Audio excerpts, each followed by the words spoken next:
Hey, good morning, everyone. Still waiting for a couple more people to show up, including our um, chairwoman. But in the meantime, I will just go through our kind of virtual meeting policies and procedures.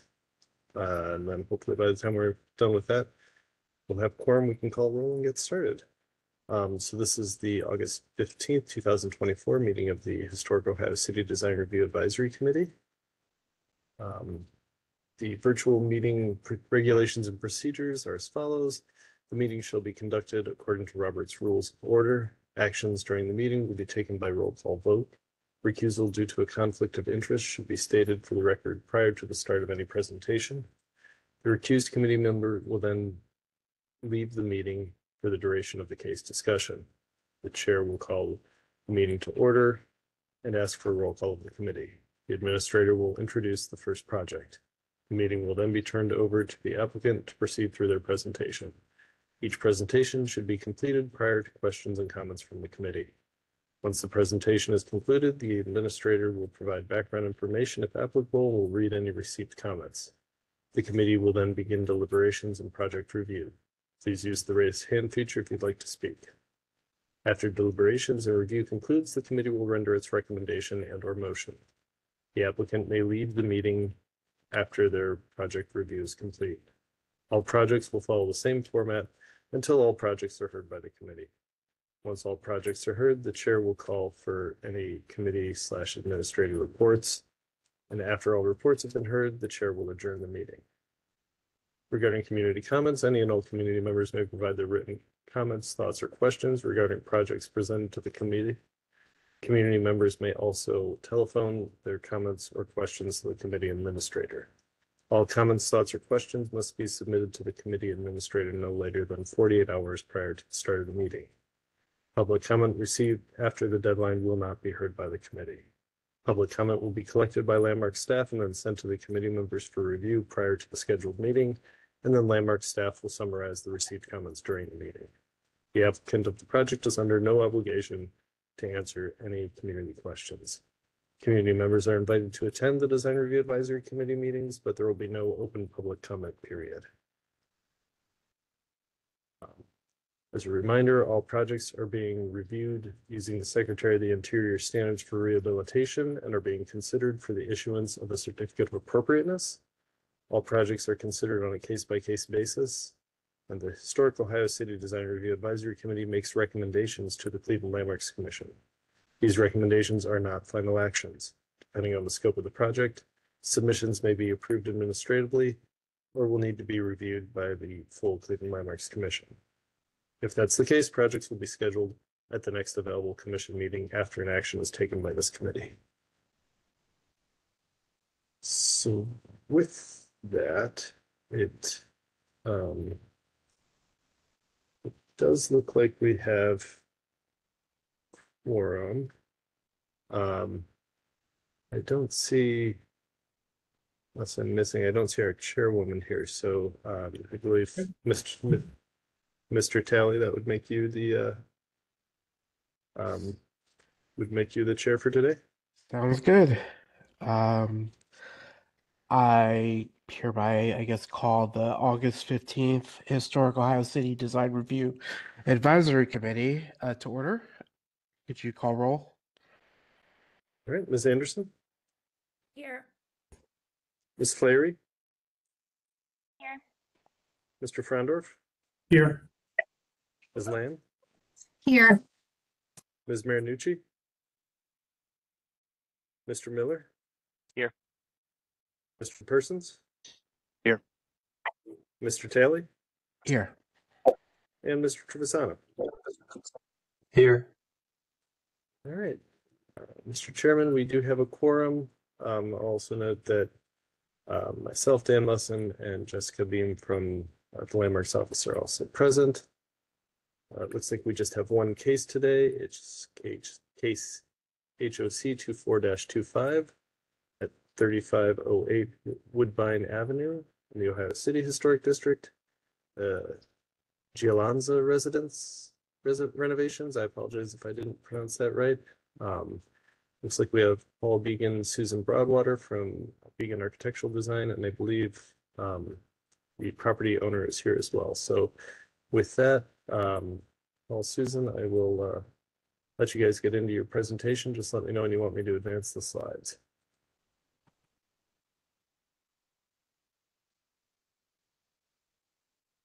Hi, thank you very much. I appreciate everybody being here to see this project. Interesting house. I'm not sure if anybody knew that this house existed because it's set so far back from the street. It is on Woodbine in Ohio City. Directly north of this lot is Fairview Park. And this existing house is set way in the back of a little L-shaped lot here on Woodbine. The scope of the project, we'll go through a little more, is really to renovate this house. It has been pretty severely deteriorated over the years. So much to the point that we're going to be redoing the roof structure to this as well as a lot of structural repairs on the inside as well. We can go to the next slide, Dan, that would be fine. So here's a picture of the existing house as it is. As you can see, it's not very good shape. We do have an historic image that we're able to find of the house on there to the right there. It doesn't show a lot. It kind of just shows that first middle section area of the house. Interesting, just because of this house, directly to the west of this lot is a tall commercial building as well too. You can see it in that upper left-hand photo that goes almost as high as the house on the left side, and it is very close to the property line. It's actually right on the property line, just so you have some reference. Some context photos. Really not a lot you could see of the house itself because it's set so far back on the site, and there's a tree on the tree line that kind of blocks it. But what's interesting here is really kind of the aerial from Fairview Park looking at the back side of the site. You can see the large commercial building. This way we're looking south, so it's to the right, which is to the west of the site. And then the house is really kind of set at the pretty close to the rear property line of this. We can go to the next one, Dan. Thank you. So here's what we're planning on doing to this house. Obviously, it's going to have a new roof structure put on. The middle portion of the house, that little front gable that's kind of popped out there, it needs to be completely reconstructed.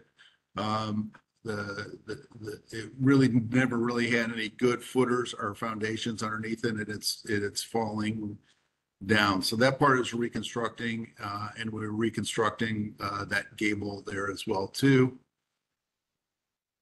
To the right side of the rendering image, there is a one-story addition that's existing on the house.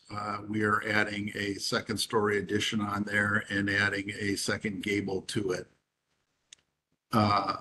In addition, the existing house had a second-story kind of porch in that middle gable section. We are extending that and adding a new front porch to this house, which it did not have in the original construction of it.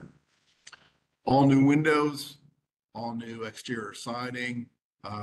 We are going to be doing fiber cement siding on the front facade of this with some shake style fiber cement siding up in the gable ends.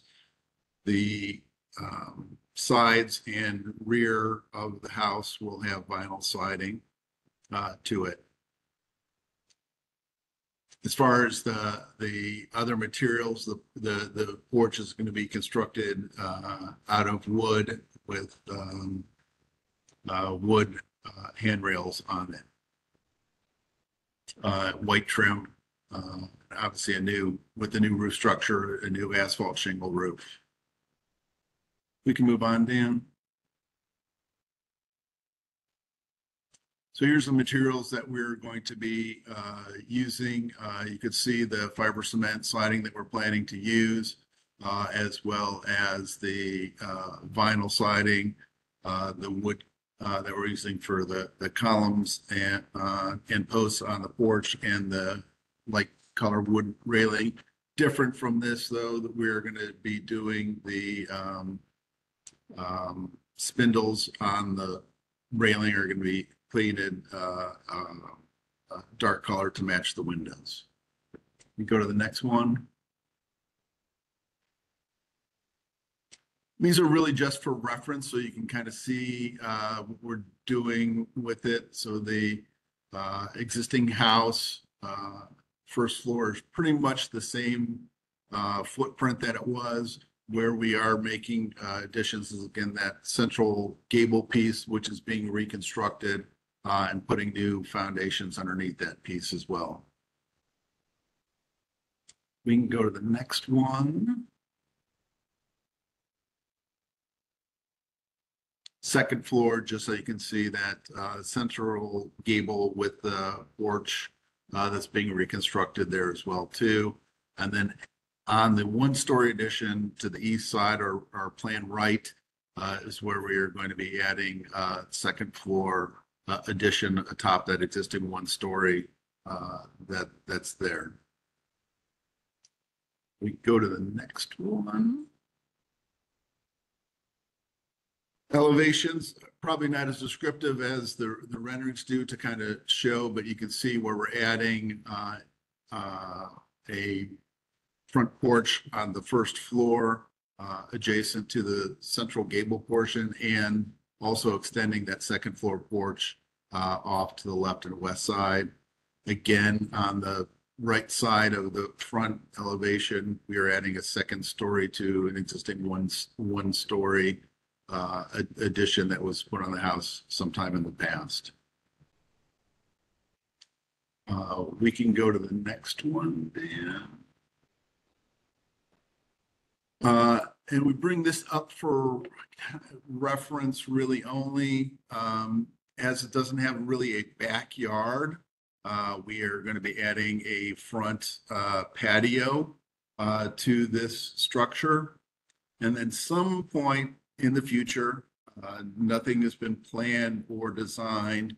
We're going to be adding a garage more up at the street front in line with the houses that are on the street. It's going to be a backwards garage. So the garage door will actually be facing the house. And then on what is the back side of the garage, but the front part facing the street, we will render that more looking like a small carriage house with its own little front porch. Again, just wanted to bring this up. We haven't designed any of it. What we're thinking, because there's a large front yard in this, and no garage and no backyard, just so you understand the site context for future phases.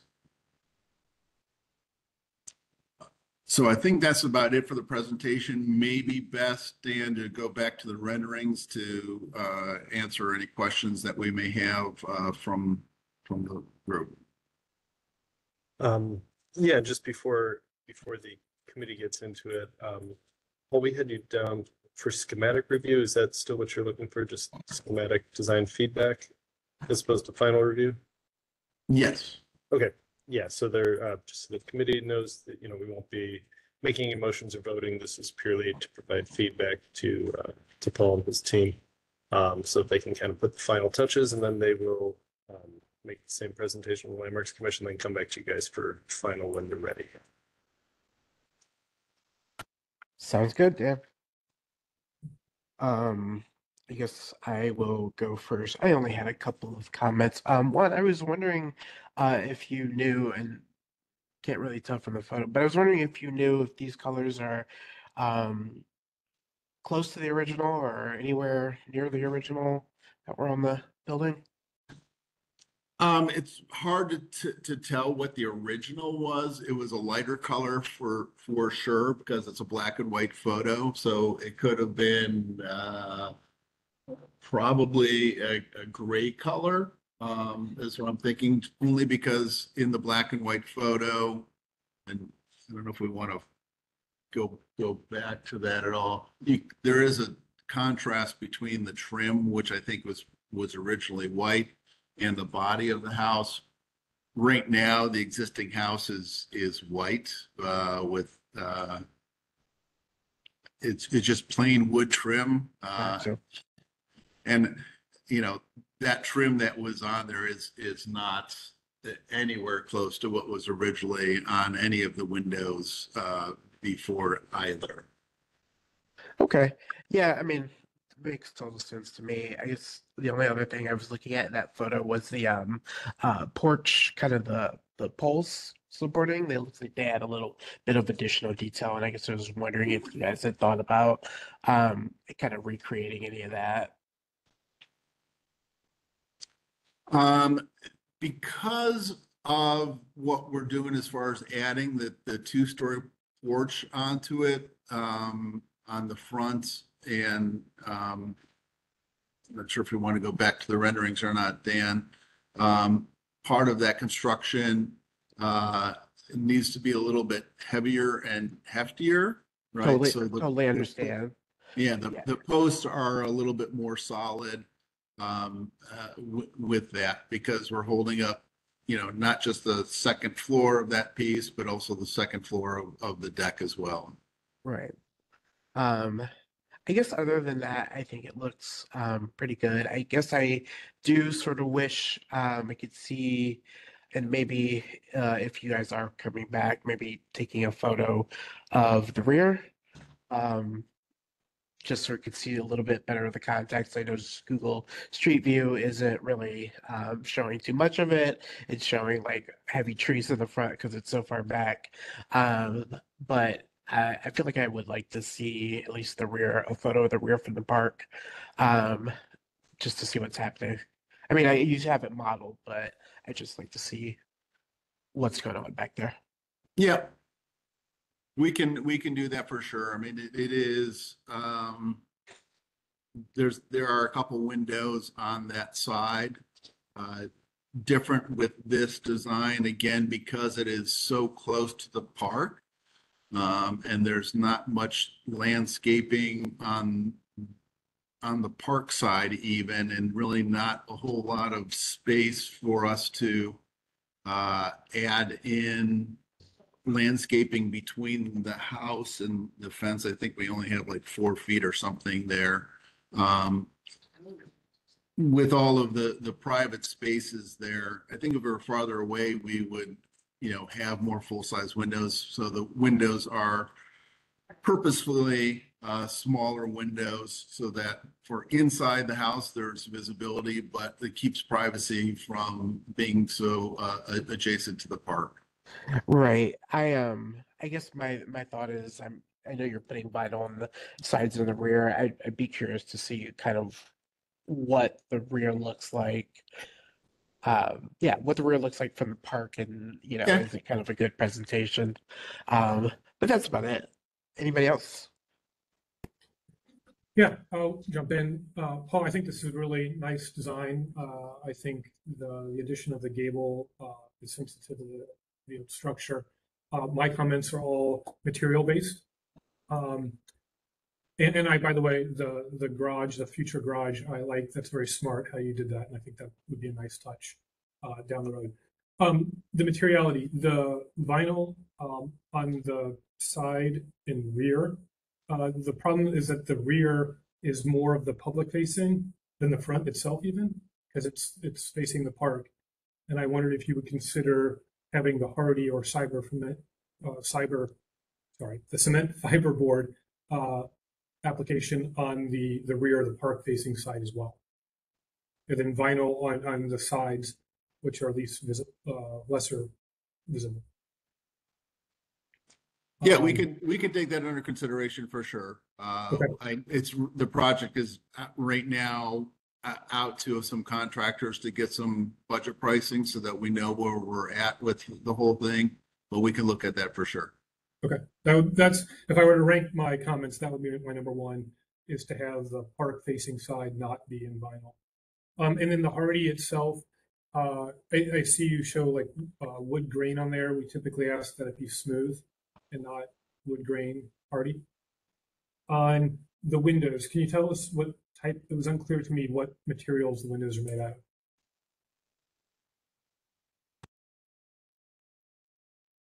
Oh, you're on mute. I don't think we've gotten to that point as far as the selection of what the windows are going to be yet. Probably budget would say that we're going to be looking at vinyl windows, but we haven't made that selection finalized yet. Typically, we ask for like wood-clad aluminum windows or other materials. Typically not vinyl, though I understand budget considerations. So when you come back, maybe have a response to whether or not getting away from vinyl is possible. You said you had to redo the foundation. Will the foundation stones be the same as what's there now, or will those be changed as well? The foundation is actually in a couple different parts. So we will be doing a stone treatment to it, but we'll be doing the major construction, obviously not with stones, right? We don't build like that today. It's really trying to get the look and feel of that. Where the stone is actually most prominent is on the north side facing the park. On the south side, as you can see from this picture, a lot of it's been parged over. There's been a lot of infill, some of it with CMU, some of it with some stone, some of it with brick. It is a hodgepodge. Mixed match of stuff, yeah. Yeah, you can see why we need to repair it. Just taking a look at that. It's nothing's even straight there. So okay. When you come back, I imagine you'll have that figured out by then. Yeah. And then my final comment, if we could go to the front elevation, the one down. What I'm looking at is the materiality for the porch, and I know you have the vertical supports there, like a wood color. And I wonder if you might just want to keep with the white with the trim, or another type altogether. The wood grain. There's a couple instances of that, remodels that have used that in the neighborhood, and I think it doesn't do the house a whole lot of justice. I don't think it's a historic color for the front there for the supports. It's just a strong recommendation, but you can play around with that. okay. And I think that that's it. The vinyl and the windows are my two main comments. So that's all I have. I had some of the same comments as Alex and Phil. Thank you. I think it is a really nice adaptation. It's very interesting looking at the historic maps of how this house was added onto an added footprint change. So I think you have a lot of flexibility, and it's really nice, respectful of the historic character. My only other material question is the trim. What were you going to use, given that there's different siding materials? Fiber cement trim. Okay, all the way around. Yeah. And really where on the front, it's obviously much more apparent, right? You could see it. And then where it wraps around the back, we'll keep that same fiber cement trim piece going continuously around the back as well. Okay. And my only other suggestion would be, instead of a bright white, considering an off-white, it's a little bit more historical. And then if the color were ever to change, you know, it's a little bit more adaptable than the bright white. Okay. That's it for me. I'll jump in. For the wood columns, I actually don't have an issue with the stain color itself, as long as owners are kind of aware that, you know, that comes with an elevated, called maintenance responsibility in order to keep that looking nice year 5 as it does day 5, in comparison to paint. But my question on those columns and even the railing too is, well, specific to the columns, you know, assuming those are 6x6s or something like that, are you planning to clad those, or are you just going to have the structural posts be, call it the finished surface? They're going to be clad, right? So they're, if you're thinking, okay, it's going to be treated wood, it's not going to be just like a treated wood, you know, Gotcha. 6x6 pot there. We are going to be wrapping that in a nicer wood material for sure. Like a cedar or something? Okay. Yes. Great. Okay. That was it.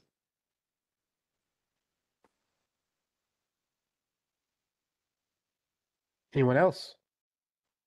Yeah, I have one comment. So my comments on the massing of this, and the relationship of where we're extending the porches out to that historic kind of front door entry.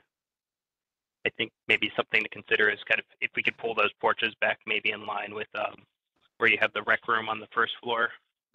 And so you can still kind of read the original massing of, yeah. So on the first floor plan, you can see, it'd be nice to be able to express kind of that original front massing, because the original plan was a cross plan. So you had the gable that came out of kind of the long kind of transverse roof.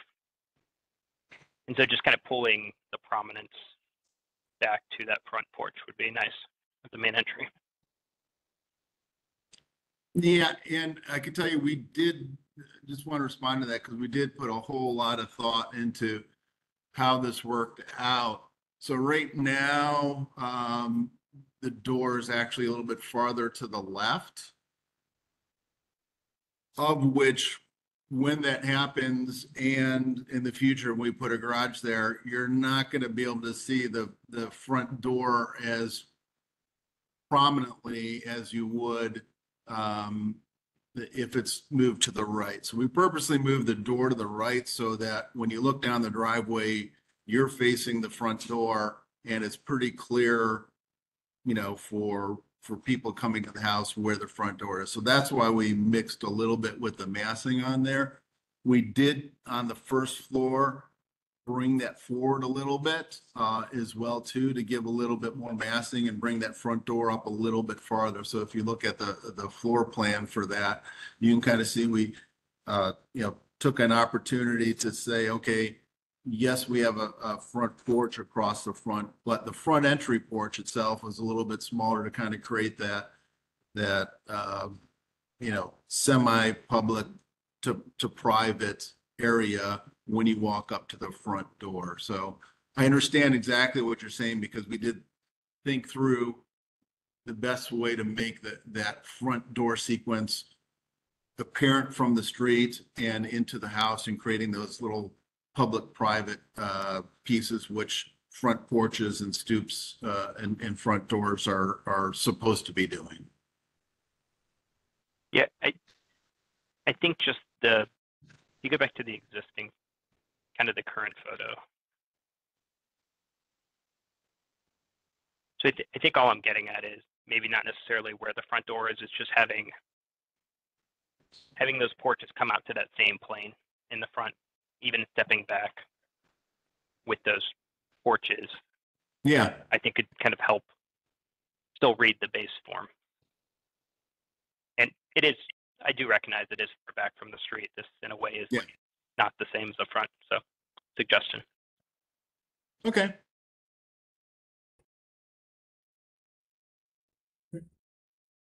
If no one else, I just have one comment.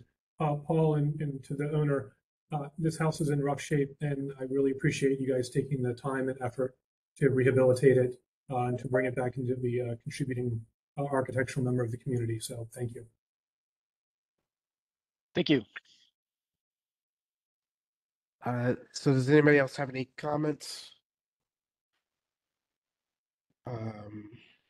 If not, then Paul, do you have what you need?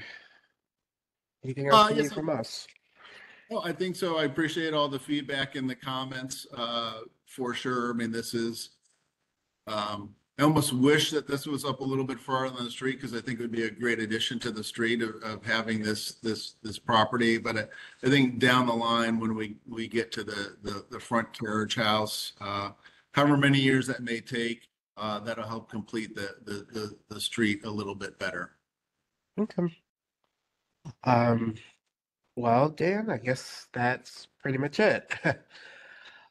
Yeah, we don't have any other agenda items, so since there's no vote on this, Bill, you're welcome to adjourn the meeting. And then Paul, I was wondering if you and said Sandy, the homeowner, if you guys had a moment to talk after the meeting wraps up, and everyone signs off, just for a couple minutes. But we do have you guys penciled in for the August 22nd Landmarks Commission meeting to make a thematic presentation then too. Okay. Yeah, do you want us to stay on here or do you want to do a separate call, Dan? Yeah, if you just want to stay on here, that works. We can do that. All right, then meeting adjourned. All right. Thank you all. Thanks, everybody. So I think my lunch is good. There's plenty of